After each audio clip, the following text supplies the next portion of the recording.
Ankleshwar national highway number 48 ઉપર Narmada toll નાકા પાસે ટ્રકમાં સૂકા ઘાસચારાની આડમાં લઈ જવાતો વિદેશી દારૂ ઝડપી પાડી ભરૂચ ક્રાઇમ બ્રાન્ચે કુલ 11,69,000ના મુદ્દામાલ સાથે 2 આરોપીઓની અટકાયત કરી હતી। ભરૂચ જિલ્લા પોલીસ અધિક્ષક મયુર ચાવડા દ્વારા જિલ્લામાં પ્રોહિબિશન જુગારની અસામાજિક પ્રવૃત્તિઓ સદંતર બંધ રહે અને જિલ્લામાં કાયદો વ્યવસ્થા જળવાય તે ઉદ્દેશ્યથી સતત વોચ રાખી અસરકારક પરિણામલક્ષી કામગીરી કરવા સૂચનાના આધારે એલસીબી ઇન્ચાર્જ MM રાઠોડના માર્ગદર્શન હેઠળ લોકલ ક્રાઇમ બ્રાન્ચની અલગ અલગ ટીમો બનાવી સઘન પ્રયત્નો હાથ ધરવામાં આવે। તે દરમિયાન પીએસઆઈ આરકે ટુરાણીની ટીમ અંકલેશ્વર વિસ્તારમાં પેટ્રોલિંગમાં હતી। દરમિયાન બાતમી મળેલ કે એક લાલ કલરની ટ્રક નંબર 8J21 GC 5866માં પશુઓના સૂકા ઘાસચારાની આડમાં ઇંગ્લિશ દારૂનો જથ્થો ભરીને નેશનલ હાઈવે નંબર 48 પર સુરતથી ભરૂચ તરફ જનાર છે। જે બાતમીના આધારે નેશનલ હાઈવે નંબર 48 ઉપર નર્મદા ટોલ નાકા પર પોલીસ કાફલો વોચમાં હતો। તે દરમિયાન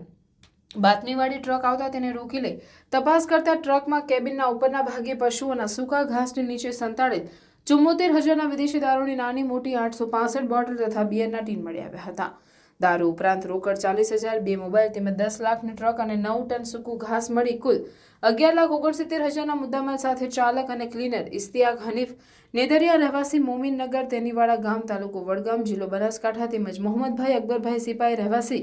ડુંગરિયા ગામ તાલુકો સિદ્ધપુર જિલ્લો પાટણની અટકાયત કરી દારૂ આપનાર અને મંગાવનાર ઇમરાન રહેવાસી મુંબઈ તેમજ સુનિલ રહેવાસી ઊંઝા જિલ્લો મહેસાણાને વોન્ટેડ જાહેર કરી પ્રોહિબિશન એક્ટની સંલગ્ન કલમો મુજબ કાર્યવાહી કરી અંકલેશ્વર શહેર 2 ડિવિઝન પોલીસ સ્ટેશન ખાતે ગુનો રજીસ્ટર કરવામાં આવેલ છે।